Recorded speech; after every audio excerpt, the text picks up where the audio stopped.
Biografia de Isobel Kuhn, capítulo 6. Finalmente no Instituto Moody. Era cedo de manhã e Belle sentou-se à janela da casa de verão que seu pai havia alugado para a família e olhou para o Akibai. Samuel Miller permanecera com James durante toda a conferência nos abertos e ficara tão impressionado que convidou o missionário para ficar com a família Miller por uma semana. Belle adorava ter James por perto, assim como sua mãe. Na realidade, James era um homem de múltiplos talentos. Ele havia se formado em engenharia elétrica na Universidade de Londres e era um excelente pianista de concerto. A própria Belle tocava piano e violão, e considerando o histórico musical de sua mãe, os três adoravam se sentar e conversar sobre música, bem como ouvir enquanto James se divertia ao piano. No entanto, ter James por perto também aumentava a frustração de Belle por não ser capaz de chegar ao campo missionário. A água em Oakbai estava calma e parada naquela manhã. Em nada parecia com a agitação que se alastrava por dentro de Belle. O último dia antes de ela ter que se comprometer com outro ano, ensinando na terceira série da escola. No entanto, Belle não queria voltar para Vancouver. Ela queria desesperadamente chegar até Chicago e frequentar o Instituto Bíblico Moody. E Marjorie Harrison tinha dinheiro esperando em uma conta bancária para ela usar para aquele fim. Belle sabia que tinha sido chamada para ser missionária e se perguntava como poderia chegar ao Instituto Moody, pois esse era seu primeiro passo para o serviço missionário. Desesperada, Belle orou em silêncio enquanto o sol da manhã entrava pela janela. Senhor, o que devo fazer? Se não decidir neste fim de semana, terei de voltar à escola para ensinar. Quando terminou de orar, tão claramente como se alguém tivesse falado as palavras em voz alta, Belle ouviu uma voz dizer: converse com sua mãe sobre Ernest ir para o Instituto Moody. Belle ficou assustada. Seu pai a proibira de conversar com a sua mãe sobre a China ou sobre se tornar uma missionária. Mas certamente sua mãe não se oporia ao saber que Ernest, um amigo de Belle, estaria estudando no Instituto Bíblico Moody. Afinal, a mãe de Belle estava obcecada com a ideia de sua filha se casar bem, e ela não escondia o fato de que pensava que Belle e Ernest formariam um belo casal. Belle se sentou à mesa de madeira da cozinha, onde sua mãe estava saboreando uma xícara de chá matinal. Mãe, ela começou. Acabei de descobrir que Ernest está planejando ir para o Instituto Bíblico Moody, e será neste outono. Ora, se a família de Ernest acha que o lugar é bom o suficiente para ele, não sei por que você é tão contra ir para lá também. Sua mãe pousou a xícara com um olhar surpreso no rosto. Quem disse que eu era contra você ir, querida? Você pode ir se quiser. Você sabe que não podemos ajudá-la financeiramente no momento, mas esse é o único problema. Ernest é um belo jovem e seria bom conhecer alguém quando você chegasse lá. Belle quase pulou da cadeira. Mãe, você realmente quis dizer o que acabou de falar? Porque se você quis, eu não voltarei para a escola.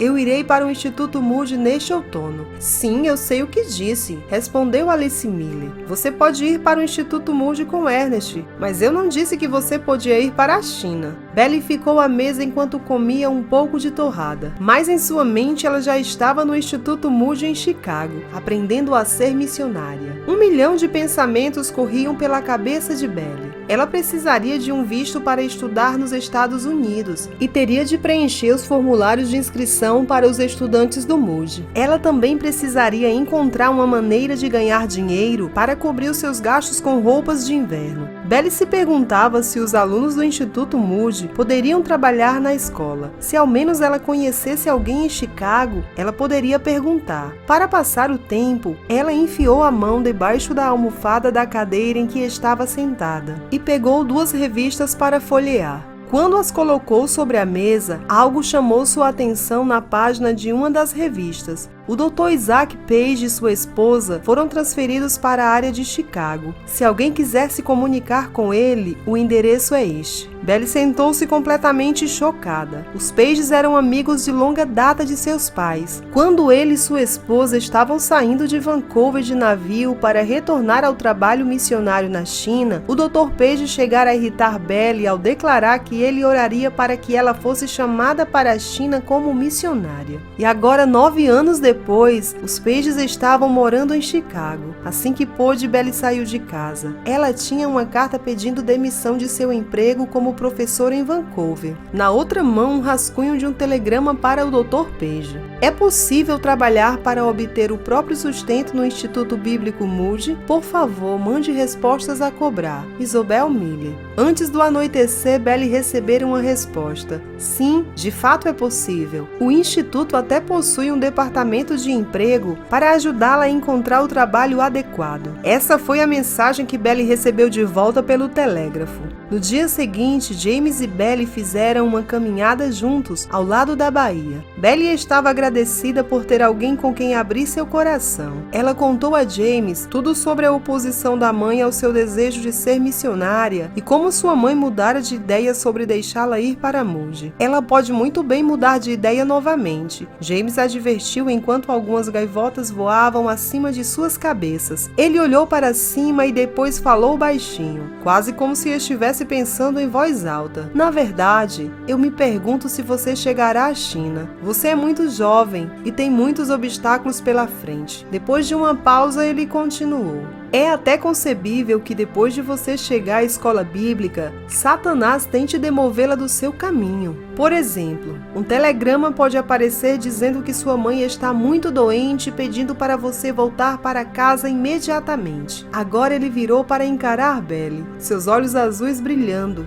Se isso acontecer, você não pode sair assim que receber o telegrama. Existe algum cristão aqui em que você possa confiar para verificar a situação e aconselhá-la sobre a gravidade da doença? Belly teve que pensar por um momento. A estranheza do pedido a pegara desprevenida. Ora, acho que sim. Eu ficaria em Charles Thompson, da missão para o interior da China. Certo. Se você receber esse telegrama, ligue para Thompson e peça sua opinião antes de sair de Chicago. James disse. Posso fazer isso. Belly concordou, imaginando de onde ele tinha tirado uma ideia tão estranha.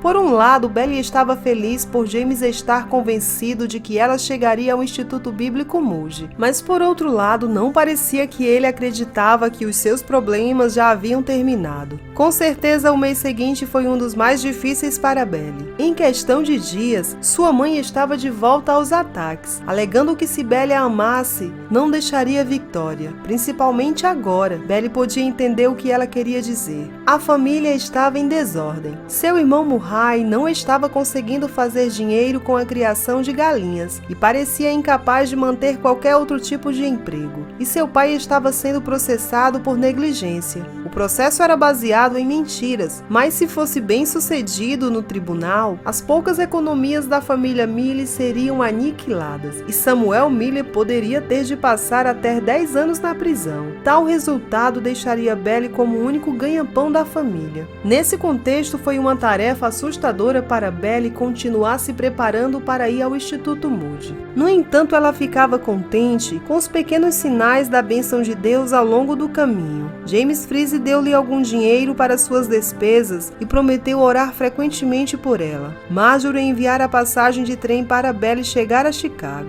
Isaac Page escreveu que estaria esperando na estação para encontrar Belly quando chegasse. Finalmente chegara o dia da partida de Belly. Foi um dia que ela nunca esqueceria. A balsa para Sandler deixaria Victoria às 2:30 da tarde e naquela manhã Samuel Miller faria sua última aparição no tribunal para ouvir o veredito de seu julgamento por negligência. Belly não se atrevia a pensar no que faria se o veredito fosse contra o seu pai, ainda mais se ele fosse levado para fora do tribunal algemado. Ela mandou a mala para a balsa nas docas e esperou perto do telefone pela ligação de seu pai. Às 10:30 o telefone tocou. Belly pegou o telefone e ouviu a voz clara e forte de seu pai do outro lado da linha dizer: "Louvado seja Deus, fui totalmente absolvido." Belly soltou um grande suspiro de alívio. Ela não estaria abandonando sua família no momento mais desesperador de suas necessidades financeiras. Os Millers se reuniram no cais e se despediram antes de Belly embarcar na balsa. Quando olhou para trás no passadiço, Belly viu a mãe no cais. Ela estava secando as lágrimas em um lenço. Belle sorriu de forma corajosa e acenou. O que quer que estivesse à sua frente, ela havia estabelecido o curso e agora estava a caminho. Depois da balsa, Belle pegou o trem para Chicago e em 3 de setembro, 4 dias depois de partir de Victoria, ela finalmente chegou ao Instituto Bíblico Moody, bem a tempo do começo das aulas. Em 1886, o evangelista D.L. Moody fundou um instituto bíblico que levava o seu nome. O campus da escola ficava localizado no centro de Chicago, uma cidade grande e movimentada, muito maior que Victoria, ou até mesmo Vancouver. Belle teve muito o que fazer durante a primeira semana de aula. Ela se matriculou em aulas de religião comparativas, história das missões, canto e direção de grupos de pregação. Durante seu primeiro ano, Belle dividiu o quarto com outra jovem ex-professora, Lillian Billiton, que ela conhecera nos abertos. As duas logo se tornaram boas amigas. Belle logo descobriu, no entanto, que não podia procurar emprego. Ela não sabia que durante o primeiro semestre em Moody, os alunos não tinham permissão para trabalhar fora do instituto. Seu coração ficou pesado quando soube a respeito dessa diretriz, pois Belle sabia que não tinha dinheiro suficiente para sobreviver ao longo do ano. O inverno estava a caminho e Belle precisava de roupas mais quentes para resistir ao vento ártico arrepiante que lhe dissera que varria Chicago. Diante dessa situação, ela decidiu que a melhor coisa a fazer era orar sobre o assunto, e foi exatamente o que fez. Dias depois de Belle orar, Isaac Page lhe fez uma visita. Ele a instruiu. Estou levando você até uma esquina aqui perto para apresentá-la a alguém. Belle obedeceu, presumindo que o Dr. Page queria que ela conhecesse algum amigo seu missionário. Em vez disso, o médico levou Belle até um banco e a apresentou ao gerente. Coloque sua assinatura aqui, senhora Miller, disse o gerente do banco entregando uma caneta a Belle. E então estará tudo pronto. Belle assinou o papel com estilo oficial, e então o gerente do banco entregou a ela uma caderneta azul. Há $100 na conta para ajudar você neste começo, disse o Dr. Page com um sorriso. Belle ficou sem palavras. $100 era muito dinheiro. Se procedesse com cuidado, aquele dinheiro a sustentaria por um bom tempo.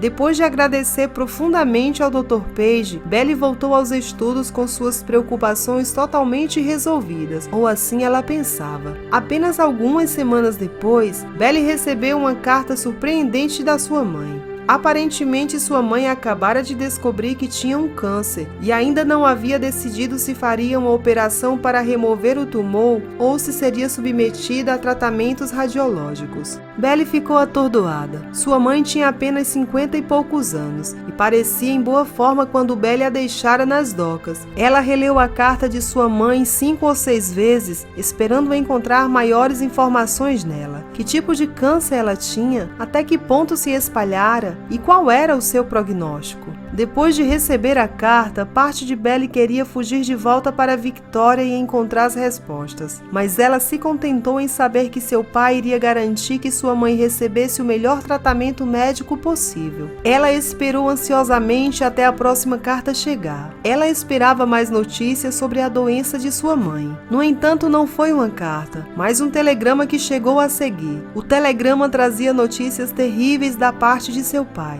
Alice Miller havia optado por uma cirurgia para remover o tumor cancerígeno. No entanto, ela morrera na mesa de operação durante a cirurgia. No telegrama, o pai de Belle pedia que ela ficasse na escola, já que não conseguiria chegar em casa a tempo para o funeral. Depois de receber o telegrama, Belle se trancou no quarto e chorou amargamente. As palavras de sua mãe: "Você irá para o campo missionário sobre o meu cadáver", continuava soando em sua mente. E agora sua mãe estava morta. Belle se perguntou se tinha tomado a decisão certa ao deixar a mãe. Se ela tivesse escolhido ensinar outro ano em Vancouver, provavelmente teria sido capaz de ficar com a mãe até o fim. Contudo, não havia respostas para suas perguntas. Belle não encontrava paz. Belle orou pela situação e logo depois recebeu uma carta inesperada de uma das amigas de sua mãe. A mulher dizia a Belle que sua mãe havia escrito para ela na noite anterior da sua operação. Nessa carta, Alice confessava à amiga que havia feito muito do que ela chamava de atitude ativismo para o Senhor, mas que no fundo ela sabia que Isobel estava fazendo a coisa certa, dedicando toda a sua vida para Deus. Ela confidenciou à amiga que, se sobrevivesse ao câncer, tentaria seguir o exemplo de sacrifício da filha. Essa carta fez Belle sentir-se muito melhor. Como era maravilhoso saber que sua mãe havia entendido seu chamado para missões e o aprovara antes de sua morte. Certa noite, durante o jantar na cafeteria, pouco depois de descobrir acerca da morte de sua mãe, Belle esperava no balcão para receber os pratos de comida e levar até a mesa onde seus amigos estavam esperando o jantar. Enquanto aguardava que a sineta soasse, sinalizando que a comida estava pronta e que ela podia pegar os pratos para servir, Belle se sentou devaneando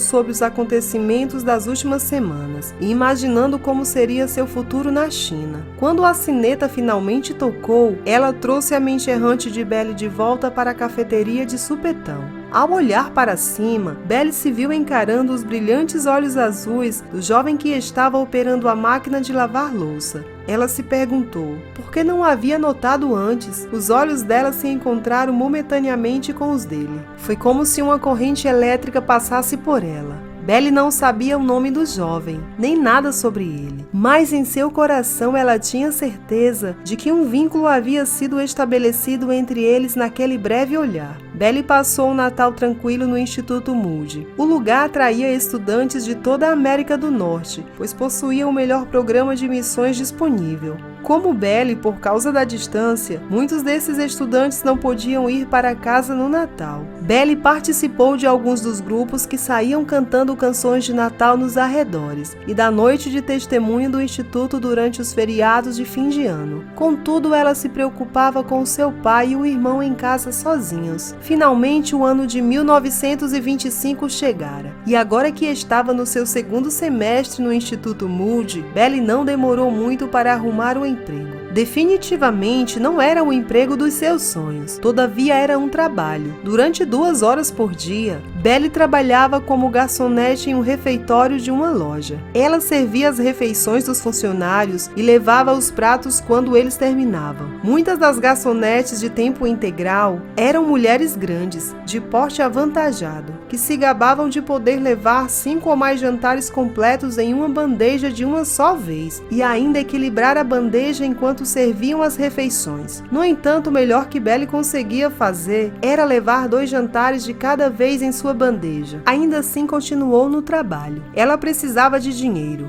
e com o tempo foi aceita pelas outras garçonetes. Com o início de um novo semestre, Belle também assumiu um novo compromisso de orar regularmente durante o restante de seu tempo no Instituto Bíblico Moody. Até aquele momento, ela ficara diversas vezes muito ocupada assistindo às aulas, além de fazer as tarefas para conciliar 1 hora de oração por dia. Mas agora ela decidira que a oração tinha que ser prioridade. Era difícil imaginar como ela faria isso, já que sua colega de quarto gostava de dormir até depois do café da manhã. Mas finalmente Belle elaborou um plano. Ela acordava às 5:30 da manhã e, se arrastando da cama, ia pelo corredor até o armário, onde eram guardados os esfregões. Ela deslizava para dentro do armário, girava um balde de cabeça para baixo e sentava-se nele. Lá ela ficava todas as manhãs com os esfregões pendurados acima dela e os panos de limpeza empilhados ao seu lado, para orar por si mesma, por seus amigos da faculdade e pelo trabalho que ela faria entre o povo liso na China. Assim que Belle se estabeleceu nessa nova rotina, foi chamada da sala de aula e mandada diretamente para o escritório do reitor. Enquanto corria pelo piso de madeira polida do instituto, Belle sentiu uma sensação de pavor a envolvê-la.